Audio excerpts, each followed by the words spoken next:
peu. Thierry Roland, il nous faut à la fois faire le point, puisque l'on a décerné aujourd'hui un titre symbolique, celui de champion d'automne, c'est donc Nantes, Bastia a échoué au port, et puis Saint-Étienne. Saint-Étienne qui vient d'être battu par 2-0 à Nancy, et c'est presque la surprise, vous venez de l'enregistrer il y a moins de 20 minutes. Oui, l'équipe de Saint-Étienne n'a pas gagné un seul match à l'extérieur dans cette première moitié du championnat, et pour un champion de France en titre, c'est tout de même assez rarissime. Je crois même que dans l'histoire du football français, ça ne s'était jamais produit. Et Saint-Étienne se retrouve donc à la fin des matchs allés à la 11e place, en belle compagnie, notez bien, avec Marseille, Sochaux et Nîmes, mais à 8 points de Nantes, le leader, et avec tout juste 8 points d'avance sur Lille, le dernier. Alors, Saint-Étienne a-t-il définitivement perdu son titre? Robert Herbin nous disait la semaine passée qu'il faudrait, à partir de cette victoire contre Nantes qu'il avait obtenue il y a tout juste 8 jours, ne perdre plus que 2 matchs en championnat. En voilà un de perdu. Pour qu'il gagne son pari, il faut qu'il fasse tous les matchs retour en ne perdant qu'un seul match. Ça paraît difficile quand on a vu les matchs allés de Saint-Étienne. Cela d'autant plus que Nantes, que l'on salue, qui est champion d'automne et qui a suivi à peu près la même politique que Saint-Étienne. Nantes aura l'avantage, à l'occasion des matchs retour, de recevoir chez eux, à Nantes, Saint-Étienne, Lyon, Bastia, Nice et Lens. Vous voyez que le calendrier est on ne peut plus favorable aux Nantais et on peut s'attendre à une deuxième partie de championnat très attachante car Nice revient. Nice a fait un très bon match contre Bastia, il n'y a pas eu que des incidents, il y a eu une belle victoire de Nice. Et Lyon, qui traverse un petit passage à vide actuellement, pourrait se reprendre. Et Bastia aussi nous doit une revanche. Alors vous nous envoyez maintenant, comme l'on dit, les images de Nice-Bastia. Oui, en prévenant nos amis téléspectateurs que le commentateur que vous allez entendre n'est autre que Jean-Marc Guilloux, qui est le capitaine, l'entraîneur et le meneur de jeu d'une équipe qui vient de remporter 3 victoires et un match nul, 7 points sur 8. Le Père Noël nous a donné 5 buts pour mettre dans la besace pour apporter la maison, c'est pas mal. Ça s'est bien passé, il y a eu beaucoup de choses dans ce match, mais je crois qu'il faut surtout retenir qu'on a vu d'abord et avant tout une bonne équipe de Nice.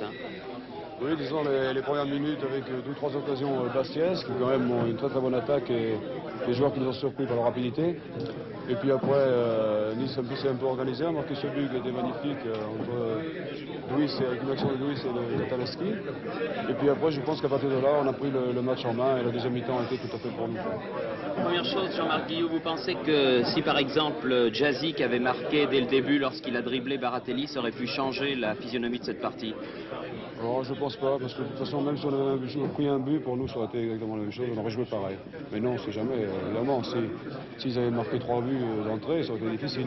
Non, mais là, ils ne pouvaient en marquer de toute manière qu'un seul. C'est ça. Jean-Marc, et ces incidents de la deuxième mi-temps, alors que vous meniez, il est bon de le préciser, déjà par 3-0. Qu'est-ce que vous en pensez?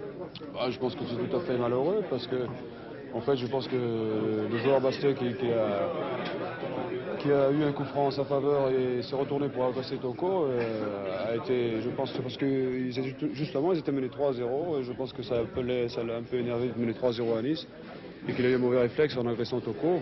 Et Toko, d'une manière humaine, a répondu. Et bon, finalement, ils sont exclus tous les deux du terrain. Et je pense que la faute est surtout du côté bastien. Après, il y a eu des échauffourées un peu partout. Mais alors, à chaque fois, moi, j'ai été calmé les joueurs. À chaque fois, je prenais des coups sans que j'y réponde, des coups de pied, même par les remplaçants qui sont montés sur le terrain. Alors, je trouve que là, bon, ils ont eu un peu, je pense, leur fierté un peu atteinte. Et c'est pour ça qu'ils ont vu rouge, quoi. Enfin. C'est assez malheureux parce que ça laisse prévoir, vous me direz, il va passer quand même un petit peu d'eau sous les ponts d'ici là, mais un match retour assez houleux. Écoutez, si au match retour on fait la même chose qu'eux, ce sera à nous d'en donner des coups, quoi, alors.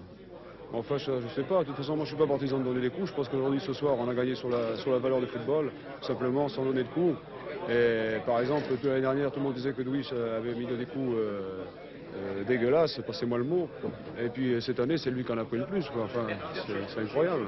Jean-Marc Guilloux, vous allez partir avec vos coéquipiers dans des vacances bien méritées. Je suppose que vous devez être heureux depuis que vous avez pris en main cette équipe de Nice. 3 victoires et un match nul. C'est un excellent début dans la carrière pour vous. Disons que j'ai pris en main, mais en fait, c'est toute l'équipe qui s'est prise elle-même en main. Et finalement, c'est pas étonnant que comme ça, on arrive à avoir des résultats. Je pense qu'à partir du moment où tous les joueurs sont conscients et essayent d'assumer leurs responsabilités, on a beaucoup plus de chances d'arriver à des résultats. En fait, c'est le cas, c'est pas uniquement le fait que ce soit moi qui l'ai pris en main, je pense surtout que c'est l'équipe qui s'est prise en main, qui s'est prise par les pieds, si vous voulez, et puis qui arrive à faire des résultats. Pierre Cahuzac, il se passe toujours quelque chose dans ces matchs entre Bastia et Nice, hein, que ce soit en Corse ou à Nice, il y a toujours du football plus un petit quelque chose. Oui, aujourd'hui il y a eu une petite anecdote, enfin, c'est rien, quoi. Ce qu'il faut retenir, c'est que Bastia après c'est surtout 5-0. Oui. C'est surtout ce que je retiens moi, quoi. Qu'est-ce que vous en avez pensé de votre équipe de Bastia aujourd'hui? Elle n'a pas été à la hauteur de sa place de leader, je crois. Hein. Non, non, sûrement pas, non. Première mi-temps peut-être quand même, parce que on a eu peut-être chaud pendant 2 ou 3 fois, mais enfin, après on a eu quand même la première occasion était nôtre, était bastiaise, puis pendant 2 ou 3 fois, je crois que sans le métier des Niçois, c'est-à-dire sans le métier de vieux renard, c'est-à-dire en plongeant aux jambes de Jacques Zimarco ou de Fanfan Félix, je crois qu'on aurait pu arriver à la mi-temps avec un score, au moins un score nul, quoi. Comment Puis après, en expliquer deuxième mi-temps, alors, il y a eu vraiment un relâchement, plus de marquage, chacun faisait son petit numéro, puis Nice, il y a eu aussi, c'est peut-être ce qui a fait faire la différence à Nice, deux erreurs grossières de notre gardien de but, quoi, qui prend 2 buts sur les balles hautes. Ça fait qu'un ajouté à l'autre, à la fin du match, ça fait 5. Pierre, comment expliquer cette flambée de violence qui est venue sur le stade du Ray alors que la marque était quand même déjà de 3-0? Oh, vous savez, il y a eu surtout l'accrochage entre Caz et Toko, quoi. Après, la flambée de violence, c'est Ouais, c'est-à-dire qu'il y a eu des coups d'échanger quand même. Oui, il y a eu quand même des coups, oui, il faut le reconnaître. Ouais, mais c'est pas la première fois sur les terrains de football que cela arrive. Hein. Non, c'est toujours un peu ennuyeux quand ça arrive. Oui, ça c'est sûr, ça, je le regrette énormément. On peut vous demander quelles sont les équipes qui vous ont le plus marqué dans cette première moitié de championnat, en dehors de la vôtre bien sûr? Ben, je crois que la meilleure que j'ai vue ce soir, je me dirais que peut-être parce qu'on a été vraiment mauvais, mais je crois que la meilleure c'était Nice. Vous pensez que Nice a son mot à dire dans la course au titre? Oh, oui, je crois, oui. Il y a encore 19 matchs à faire, et je crois qu'ils s'ils continuent à jouer comme ça, ou du moins s'ils tombent sur des équipes aussi faibles que Bastia cet après-midi, ils seront pas loin du titre. Beaucoup plus de calme à Nantes où les débuts de partie étaient favorables aux Nantais. C'était prévu. Le football club de Nantes, chez lui, laisse rarement aux autres le soin de faire le spectacle. Rampillon, Amis et leurs camarades dominent donc et pourtant ce sont les Valenciennois en rouge qui vont marquer le premier but sur cette action. Un service de Six, une tête de Jeskoviak et c'est le but. 1-0, c'est la consternation chez les jaunes, d'autant que l'on n'est pas habitué à voir les Nantais accusés un handicap devant leur public. Mais ça ne va pas durer. Denoyex, en arrière, porteur du numéro 2, vient apporter son soutien à ses camarades de l'attaque, le voici, si bien que les nordistes commencent à subir des assauts très appuyés. Pourtant, la défense de Valenciennes plie mais ne rompt pas. Cela permet d'ailleurs au gardien de Lachet de se mettre en exergue. Mais ça ne va pas durer. Il eût été injuste de dominer ainsi un adversaire sans parvenir à conclure avec succès. Quelques secondes avant la fin de la première période, le petit Amis remet tout le monde à égalité à la suite d'un remarquable travail préparatoire de Baronkeli.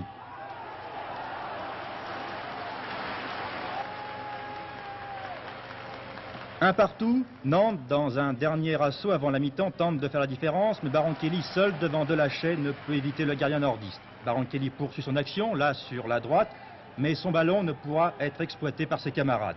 Cette phase de jeu est un peu le reflet de cette première partie de match, un Nantes virevoltant, mais manquant de réussite au milieu d'une défense valenciennoise, parvenant à sauver les meubles comme elle le peut.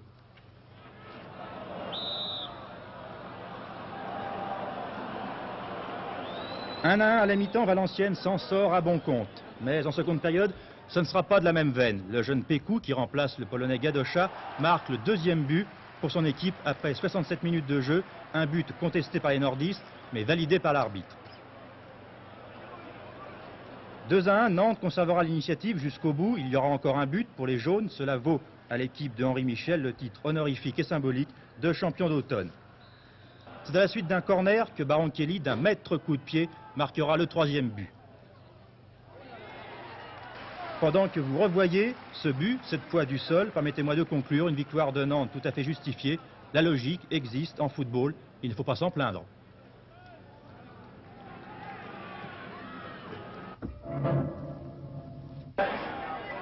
Pour terminer les matchs en tête, les Lyonnais en rouge devaient absolument battre Angers. Mais voilà, Angers est entraîné par Aimé Mignot qui entraînait Lyon l'année dernière. C'est pourquoi Angers a très bien contré Lyon. Et pourtant, ce sont les Lyonnais qui vont ouvrir la marque dès la 37e minute.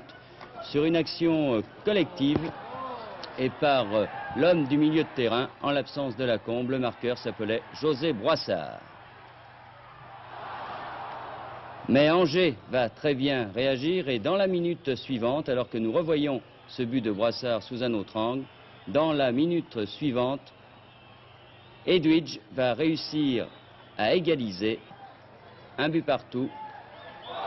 Lyon ne sera pas champion d'automne mais termine à un point de Nantes, ce qui est un bon résultat.